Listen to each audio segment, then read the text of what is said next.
నమస్తే welcome to Janata news ముందుగా headlines దశాబ్దాల తటస్థతకు ముగింపు నాటో 32వ సభ్య దేశంగా స్వీడన్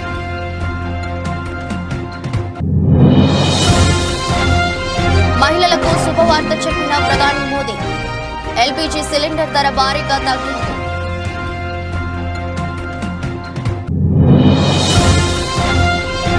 అమిత్ షాతో ముగిసిన చంద్రబాబు పవన్ కీలక భేటీ పొత్తుపై నేడు రానున్న క్లారిటీ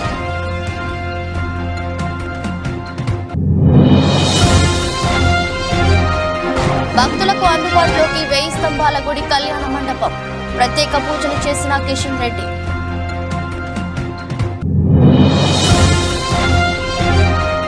మహేంద్ర సింగ్ ధోని చెపాక్ స్టేడియంలో ఏం చేశాడో చూసారా వైరల్ అవుతున్న video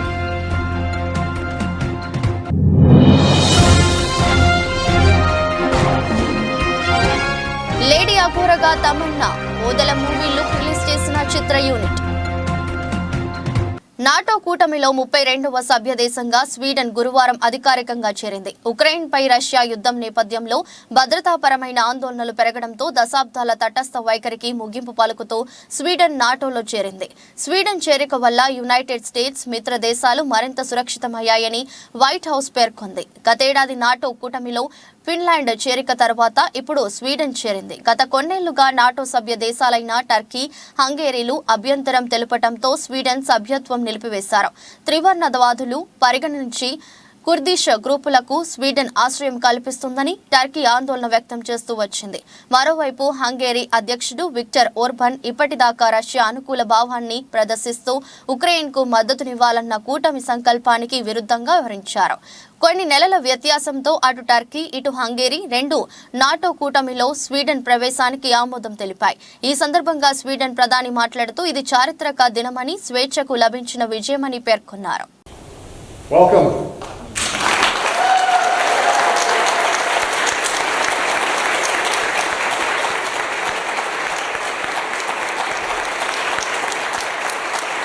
With receipt of this instrument of accession, let me be the very first to welcome Sweden as a party to the Washington Treaty and the 32nd member of the North Atlantic Treaty Organization.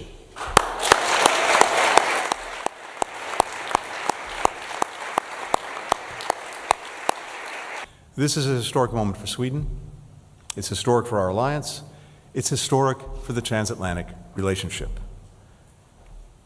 Our NATO alliance, our defensive alliance, is now stronger and larger than it's ever been. Today is a truly historic day. Sweden is now member of NATO. We are deeply grateful for the overwhelming bipartisan congressional support for Sweden's accession and for the strong leadership from the US administration leading the way on ratification and security assurances. I would personally like to thank both President Biden and you, Secretary Blinken, for your invaluable efforts and personal commitments during the accession process. అంతర్జాతీయ మహిళా దినోత్సవం సందర్భంగా దేశంలోని మహిళలకు ప్రధాని నరేంద్ర మోదీ శుభవార్త చెప్పారు. LPG cylinder ధరను 100 రూపాయలు తగ్గిస్తున్నట్లు తన అధికారిక ఎక్స్ ఖాతా ద్వారా మోదీ ప్రకటించారు. ఇది దేశవ్యాప్తంగా కోట్లాది మంది కుటుంబాలపై ఆర్థిక భారాన్ని గణనీయంగా తగ్గిస్తుందని, ముఖ్యంగా నారీ శక్తికి ప్రయోజనం చేకూరుస్తుందని అన్నారు. వంట గ్యాస్ ను మరింత సరసమైనదిగా చేయడం ద్వారా పేద ప్రజల కుటుంబాలు శ్రేయస్సుకు మద్దతు ఇవ్వడం, ఆరోగ్యకరమైన వాతావరణాన్ని తీసుకొచ్చేందుకు లక్ష్యంగా పెట్టుకున్నామని మోదీ తెలిపారు. ఇది మహిళలకు సాధికారత కల్పించేందుకు, వారికి ఈజ్ ఆఫ్ లవింగ్ ను అందించడానికి మా ప్రభుత్వం నిబద్ధతకు అనుగుణంగా ఉందని ప్రధాని ట్వీట్లో పేర్కొన్నారు.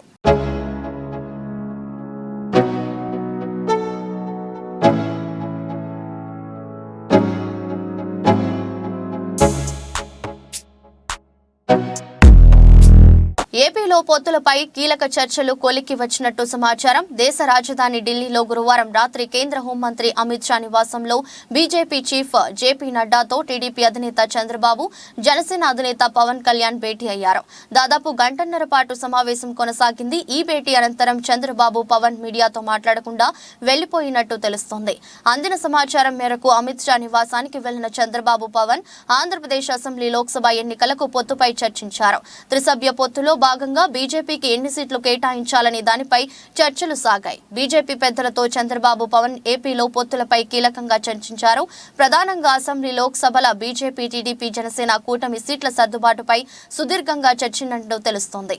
ప్రధాని నరేంద్ర మోదీ వేవ్ ని దృష్టిలో పెట్టుకుని ఎక్కువ స్థానాలను బీజేపీ అడుగుతోంది. అయితే నెల రోజుల వ్యవధిలో 2 సార్లు అమిత్ షా, జేడీ నడ్డాను చంద్రబాబు కలిశారు. బీజేపీకి 4 లోక్సభ, 6 అసెంబ్లీ సీట్లను టీడీపీ ఆఫర్ చేసింది. అయితే 6 లోక్సభ, 10 అసెంబ్లీ స్థానాలను బీజేపీ ఆశిస్తుంది. రాజమండ్రి, హిందూపురం, రాజంపేట వరకు అరకు స్థానాలను టీడీపీ ఇస్తామని చెబుతుంది. ఈ 4 స్థానాలతో పాటు ఏలూరు, తిరుపతి, విజయవాడ లోక్సభ సీట్లను కూడా ఇవ్వాలని బీజేపీ అంటోంది. మరోవైపు కైకలూరు, ధర్మవరం, విశాఖ, నాట్, జమ్మలమడుగు, తిరుపతి, ఉభయ గోదావరి జిల్లాల్లో ఒక్కో స్థానం ఇస్తామని టీడీపీ చెబుతుంది. 2014లో తాము పోటీ చేసిన స్థానాలు తమకే ఇవ్వాలని బీజేపీ పట్టుబడుతుంది.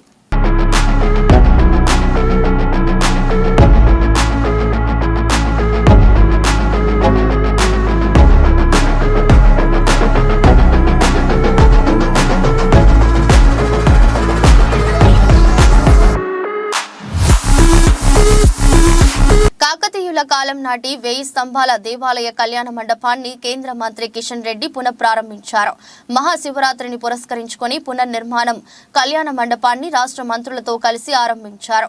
అనంతరం యాగశాలలో శాంతి హోమం చేశారు. ఈ సందర్భంగా కిషన్ రెడ్డి మాట్లాడుతూ 1000 స్తంభాల గుడి కట్టేందుకు 72 ఏండ్ల పట్టిందన్నారు. మధ్యయుగంలో కాశ్మీర్ నుంచి కన్యాకుమారి వరకు దేవాలయాలను ధ్వంసం చేశారని తెలిపారు. పునర్నిర్మాణం చేసిన కళ్యాణ మండపంలో 132 స్తంభాలు ఏర్పాటు చేశామన్నారు. దీనివల్లే సంపూర్ణమైన 1000 స్తంభాల దేవాలయం పూర్తయిందని వెల్లడించారు. కాకతీయుల శిల్పకళా వైభవం అద్భుతమని కొనియాడారు. ప్రాచీన కట్టడాలను పరిరక్షించుకోవాల్సిన బాధ్యత అందరిదన్నారు. 2005లో కేంద్ర పురావస్తు శాఖ కళ్యాణ మండప పునర్నిర్మాణ మహాఘట్టానికి శ్రీకారం చుట్టింది. పునరుద్ధరణకు మొత్తం 15 కోట్లు వెచ్చించి పనులు పూర్తి చేసిన విషయం తెలిసిందే. ఓరుగల్లు నగరాన్ని కాకతీయులు పాలించిన కాలంలో 1వ రుద్రుడు కీర్తిశేషులు 1163లో 1000 స్తంభాల ఆలయాన్ని నిర్మించినట్లు చారిత్రక ఆధారాలు చెబుతున్నాయి.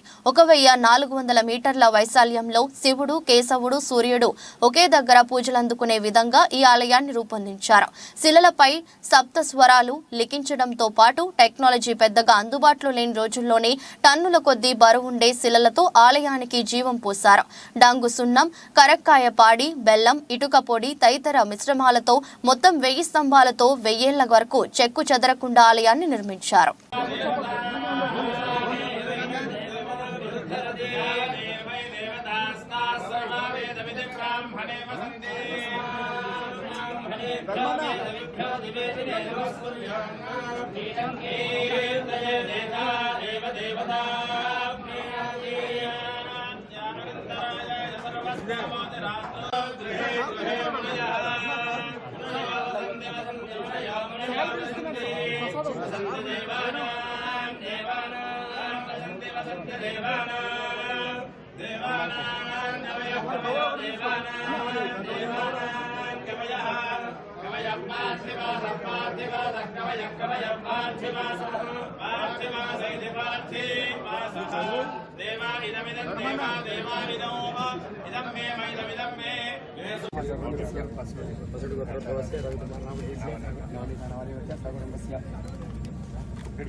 మహాశివరాత్రి సందర్భంగా కీసర మండలం కీసరగుట్ట శ్రీ శ్రీ శ్రీ భవానీ రామలింగేశ్వర స్వామి బ్రహ్మోత్సవ ఉత్సవాల్లో భాగంగా స్వామివారికి అభిషేకం చేశారు.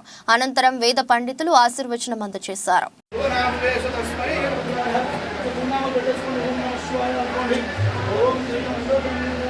ఇదే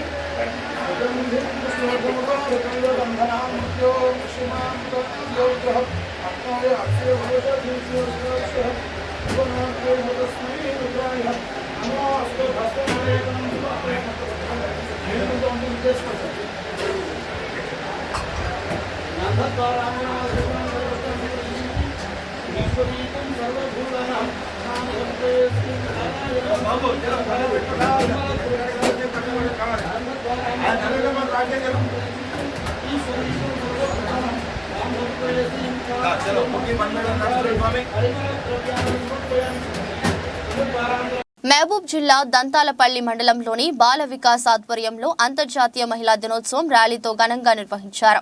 మెయిన్ కోఆర్డినేటర్ శోభారాణి మాట్లాడుతూ అంతర్జాతీయ మహిళా దినోత్సవం సందర్భంగా మహిళలందరూ ఒకటై ర్యాలీలో పాల్గొన్నారు.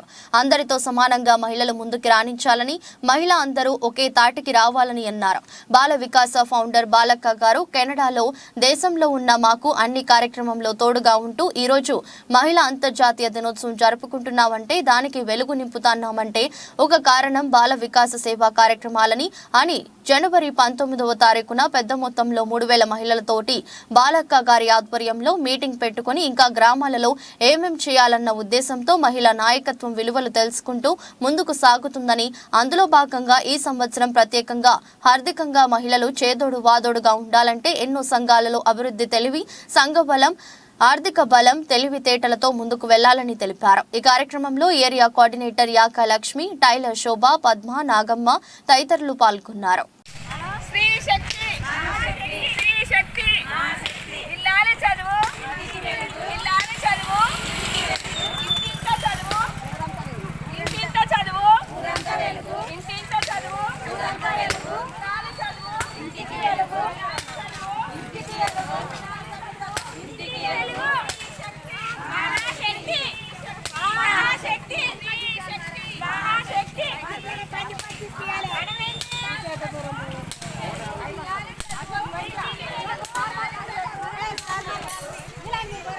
సంగారెడ్డి జిల్లా జోగిపేట్ మండలంలోని ప్రభుత్వ ఆసుపత్రిలో 2.13 కోట్లతో 6 కోట్లతో మున్సిపల్ నూతన భవనం నిర్మాణం, 4.15 కోట్లతో డిగ్రీ కళాశాల, ప్రభుత్వ జూనియర్ కళాశాల, సంగుపేట వ్యవసాయ పాలిటెక్నిక్ కళాశాల, ప్రహారీ గోడ నిర్మాణ పనులతో పాటు 20 కోట్ల నిధులతో సంగుపేట నుంచి అన్నాసాగర్ వరకు 4 లైన్ల national highway road butter fly lights, 2 కోట్ల నిధులతో జోగిపేట స్టేడియం అభివృద్ధి, ఆందోళ్ జోగిపేట్ మున్సిపల్ పరిధిలో 20 కోట్లతో సీసీ రోడ్ల నిర్మాణ పనులు, పలు అభివృద్ధి పనులకు జిల్లా కలెక్టర్ వల్లూరి క్రాంతితో కలిసి శంకుస్థాపన చేసిన వైద్య ఆరోగ్య శాఖ మంత్రి దామోదర్ రాజ నరసింహ.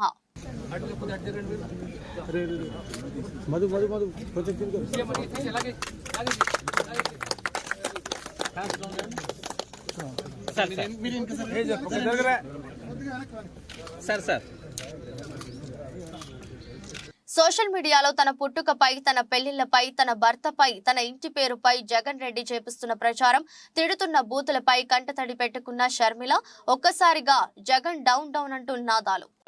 ఆ మాట పట్టుకొని రాజశేఖర రెడ్డి బిడ్డ ఈరోజు ఆంధ్ర రాష్ట్రంలో అడుగుపెట్టింది.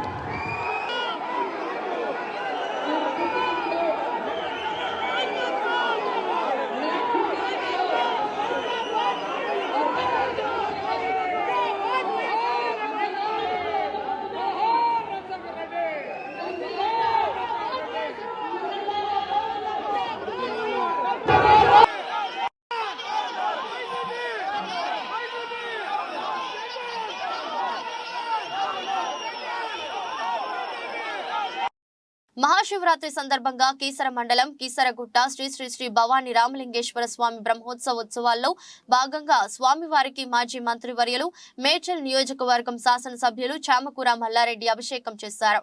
అనంతరం వేద పండితులు ఆశీర్వచనం చేశారు.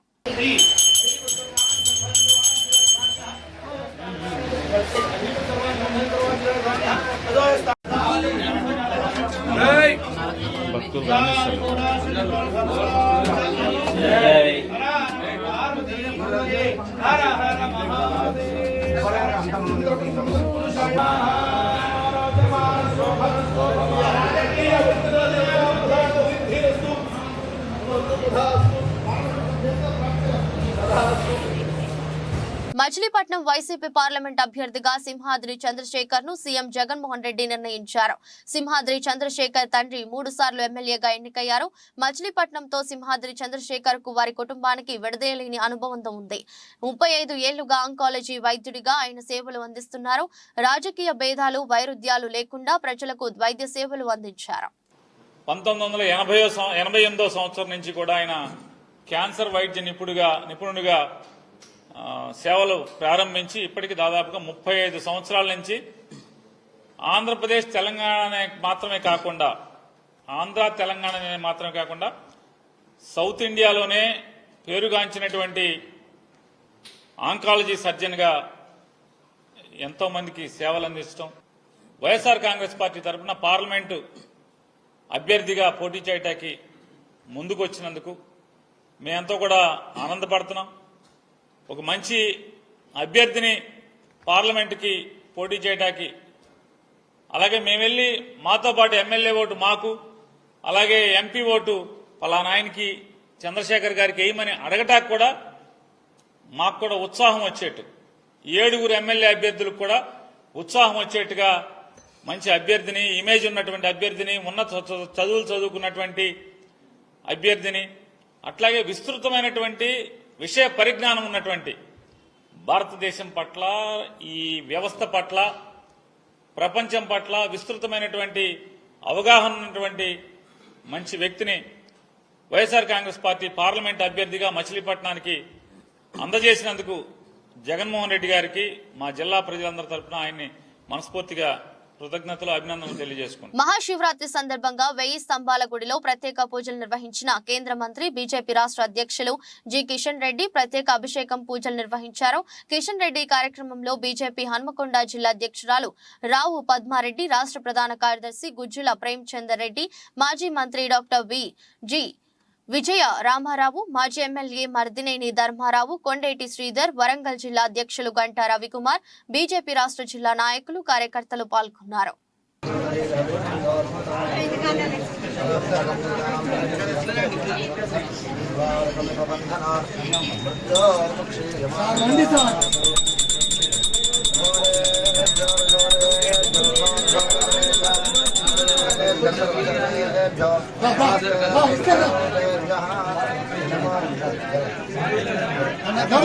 శివరాత్రి పర్వదినంను పురస్కరించుకుని హుజూరాబాద్ కాంగ్రెస్ ఇన్ఛార్జి ఒడితల ప్రణవ్ నియోజకవర్గ వ్యాప్తంగా పలు శివాలయాలను సందర్శించుకున్నారు. ఆలయాల్లో ప్రత్యేక పూజలు, అభిషేకం నిర్వహించారు. ఎక్కడ పడుతుంది మనసారా వేడుకున్నారు. అనంతరం ఆయన మీడియాతో మాట్లాడుతూ నియోజకవర్గ ప్రజలకు ఆ శివుని ఆశీస్సులు ఎల్లవేళలా ఉండాలని, సుఖ సంతోషాలతో వరాజిల్లాలని కోరారు. కెనాల్ ద్వారా నీళ్లు రావాలని రైతులు పలుమార్లు విన్నవించుకున్న తరుణంలో కెనాల్ ద్వారా వీళ్లు నీళ్లు విడుదల చేశామని, రైతులకు ఏ ఇబ్బందులు రాకుండా చూస్తామని తెలిపారు. రైతు సంక్షేమం కోసం పాటుపడే ప్రభుత్వం మాది అన్నారు. ఈ కార్యక్రమంలో మండల అధ్యక్షులు చరణ్ పటేల్, బ్లాక్ కాంగ్రెస్ అధ్యక్షులు దేశిని ఆది ఐలయ్య గౌడ్, లీడర్లు పాల్గొన్నారు. మహాశివరాత్రి మహోత్సవం వేళ కమలాపూర్ మండలంలో కమలాపూర్ హెడ్ క్వార్టర్స్ ఇక్కడ ఎన్నో పురాతనమైన శివాలయం ఎంతో ప్రాచుర్యం ఉన్న దానికి వచ్చి దర్శనం చేసుకోవడం జరిగింది. అలాగే అభిషేకం కూడా చేసుకున్నాం ఈరోజు. ఈ సందర్భంగా హుజూరాబాద్ నియోజకవర్గ ప్రజలందరికీ మరియు కమలాపూర్ మండల ప్రజలందరికీ మహాశివరాత్రి శుభాకాంక్షలు తెలుపుతూ శివుడు ఆశీస్సులు మన మండలం పైన అందరిపైన సుఖ సంతోషాలు కలపాలని కోరుకుంటూ, అదేవిధంగా ఏదైతే ఈ మండల వ్యవసాయ నీళ్ళ గురించి ఏదైతే నిన్న మొన్న రైతులు నా దృష్టికి తీసుకొచ్చిందో DBM 22-22A నీళ్లు కూడా మేము అధికారులతో మాట్లాడి దాన్ని విడుదల చేయడం జరిగింది. రానున్న రోజుల్లో కూడా ఎటువంటి ఇబ్బందులు రాకుండా చూసే బాధ్యత కాంగ్రెస్ పార్టీ ఇక్కడ ఉన్న నాయకత్వం మేము తీసుకుంటామని తెలియజేస్తూ మరొక్కసారి ఇక్కడ ఉన్న మహిళలకు, పురుషులకు అందరికీ పేరున శివరాత్రి శుభాకాంక్షలు తెలుపుతున్నాం. తాడికొండ గ్రామంలో జరుగుతున్న ఎన్నికల ప్రచారంలో ఫిరంగిపురం మండలం సుదూరపాడు గ్రామానికి చెందిన చీరాల రత్తయ్య కాంగ్రెస్ పార్టీని వీడి టీడీపీలో చేరారు. వారికి జెండా కప్పి తాడికొండ నియోజకవర్గం ఎమ్మెల్యే అభ్యర్థి తెనాలి శ్రావణ్ కుమార్ మాట్లాడారు. కొన్ని కానీ అన్ని వారి కారణాల వల్ల ఈ రోజు జరిగిన వికలాంగులకు పరికరాలు పంపిణీ కార్యక్రమంలో పాల్గొనలేకపోయిన రాజంపేట శాసనసభ్యులు మేడా వెంకట మల్లికార్జున రెడ్డి కానీ వారికి అందవలసిన పరికరాలన్నీ కూడా ఈ రోజు ఖచ్చితంగా అందజేస్తున్నారు. కాన్పూర్ అలింకో కంపెనీ సంస్థ ద్వారా ఈ రోజు మన్నూరు హై స్కూల్ వికలాంగులందరికీ కూడా 220 పరికరాలను అందించారు. వికలాంగులందరూ ఎమ్మెల్యే గారికి ఎంతో కృతజ్ఞతలు తెలియజేస్తున్నామని తెలిపారు. సభ్యు ఏర్పరిచినారు. అందుకనేసి దాంట్లో ఎమ్మెల్యే గారు మేడా గారు భోజనం సర్పంచ్ చేయించినారు. అది మన సైకిళ్ళు ఏం కావాలంటే అది రాసుకున్నారు. అన్ని ఇచ్చినారు. ఇప్పుడు మనకు సైకిల్ మోటార్ సైకిల్ ఇచ్చినారు. దానికి హలో సార్, మాకు మేడా మల్లికార్జున రెడ్డి గారు 13వ తారీఖు వచ్చి మా క్యాంపుకి వచ్చి భోజనాలు అన్నీ ఏర్పాటు చేశారు. ఈరోజు మాకు సైకిళ్ళు అన్నీ పంచిపెట్టారు వికలాంగులకి. వాళ్ళకి చేసిన దానికి ఎమ్మెల్యే గారికి ధన్యవాదాలు చెప్తున్నాము. ధన్యవాదాలు. మహిళలకు అన్ని రంగాల్లో హక్కులు కల్పించాలని, రాజకీయ ఆర్థిక రంగాలలో మరియు మహిళలపై వేధింపులను అరికట్టాలని బహుజన లెఫ్ట్ మహిళా సంఘం తెలంగాణ రాష్ట్ర కన్వీనర్ సబ్బాని లత అంతర్జాతీయ మహిళా దినోత్సవం పురస్కరించుకుని కామారెడ్డి జిల్లా కేంద్రంలో BLTU ఆఫీసులో నిర్వహించిన మహిళా సదస్సులో కార్యక్రమంలో ఆమె పాల్గొన్నారు. ఈ సందర్భంగా సబ్బాని లత మాట్లాడుతూ కేంద్రంలో ఉన్న బీజేపీ ప్రభుత్వం మహిళలపై రకరకాల రూపంలో వేధింపులు, అత్యాచారాలు జరుగుతున్నా నిమ్మకు నీరు ఎత్తినట్టు వ్యవహరిస్తుందని మండిపడ్డారు. మరి మార్చి 8 మహిళల హక్కుల దినోత్సవాన్ని మరి ఘనంగా జరుపుకోవడం అనేది జరుగుతోంది. ముఖ్యంగా బీజేపీ గత 10 సంవత్సరాల నుంచి అధికారంలోకి వచ్చిన తర్వాత మహిళలపైన విపరీతమైనటువంటి దాడులు, హత్యలు, అత్యాచారాలు మరి పెరిగిపోతూ ఉన్నప్పటికీ కేంద్ర రాష్ట్ర ప్రభుత్వాలు అనుసరిస్తున్నటువంటి ప్రజా వ్యతిరేకత మూలంగానే ఈరోజు మహిళల పైన ఇటువంటి మన సమస్యలు పెరిగిపోతున్నప్పటికీ పట్టించుకున్నటువంటి పరిస్థితులు లేవు. ఒకక్కడ మహిళలకు హక్కులు ఉన్నప్పటికీ హక్కులను కాలరాస్తున్నటువంటి పరిస్థితి ఉంది. ఈ దేశంలో ఏదైతే మరి మహిళలకు మార్చి 8 నాడు మహిళలు హక్కులు సాధించుకున్నటువంటి ఘనత మహిళలకు భారతదేశం యావత్తు మహిళలకు మరి దక్కినప్పటికీ కూడా ఏ ఉన్నటువంటి ప్రభుత్వ పాలకులు వచ్చినప్పటికీ మహిళలను చిన్నచూపు చూస్తూ వివక్షత గుర్తిస్తూ హింస మరి పెరిగిపోతుంది. 79వ వార్డు పరిధి అగనంపూడి పాత గల్లవాణిపాలెం ఏరియాలో 79వ వార్డు కార్పొరేటర్ రౌతు శ్రీనివాస్ వార్డు సభ్యులపై పర్యటించడం జరిగింది. ఈ సందర్భంగా వార్డులో అపరిశుభ్రంగా ఉన్న కాలువలను, రోడ్లను పరిశీలించి వెంటనే శానిటరీ సిబ్బంది క్లీన్ చేయాలని ఆదేశించారు. అలాగే కొత్త సీసీ రోడ్లు, కాలువలు ఏర్పాటు చేయాలని స్థానికులు కార్పొరేటర్ రౌతు శ్రీనివాస్ కి విన్నవించుకున్నారు. ఈ కార్యక్రమంలో స్థానిక యువకులు, గ్రామ పెద్దలు పాల్గొన్నారు.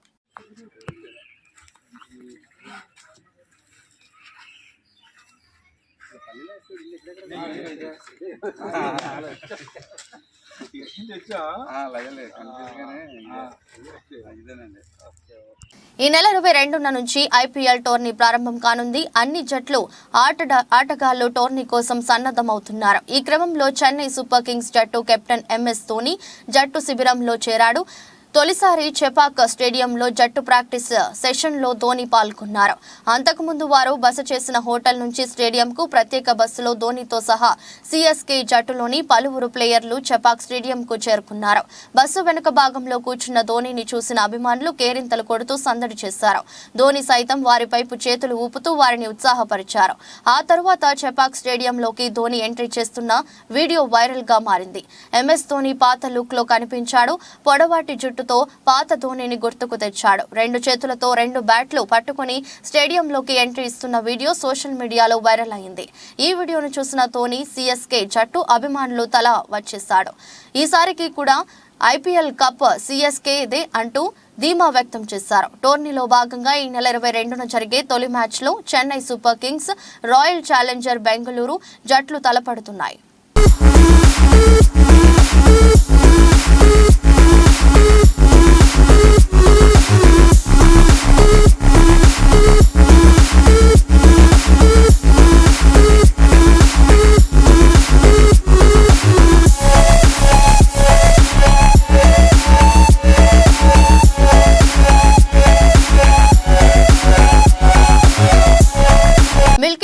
తమన్నా ప్రస్తుతం ఒక పక్క సీనియర్ హీరోల సినిమాల్లో నటిస్తూ మరోపక్క లేడీ ఓరియంటెడ్ కథలకు కూడా సైన్ చేస్తూ వస్తున్నారు.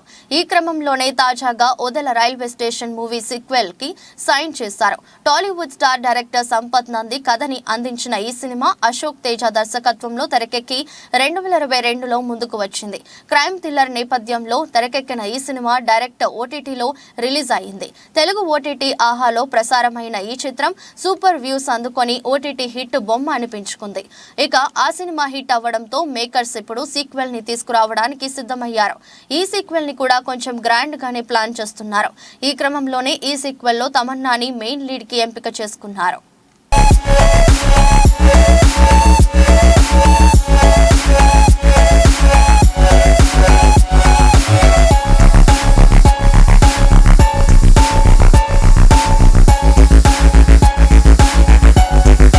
వార్తలు ముగించే ముందు మరోసారి హెడ్లైన్స్. దశాబ్దాల తటస్థతకు ముగింపు. నాటో 32వ సభ్య దేశంగా స్వీడన్.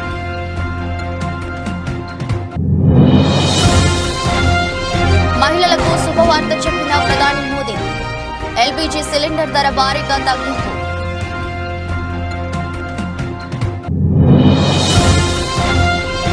అమిత్ షాతో ముగిసిన చంద్రబాబు పవన్ కీలక భేటీ. పొత్తుపై నేడు రానున్న క్లారిటీ.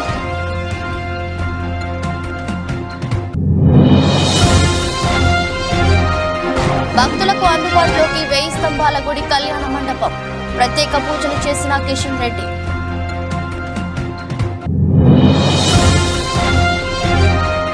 మహేంద్ర సింగ్ ధోని చెపాక్ స్టేడియంలో ఏం చేశాడో చూసారా? వైరల్ అవుతున్న వీడియో.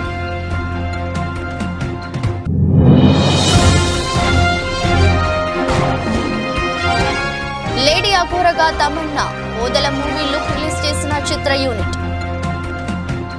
ఇది రోజు బులెటిన్. మరో బులెటిన్లో మళ్ళీ కలుద్దాం. అంతవరకు సెలవు. నమస్కారం.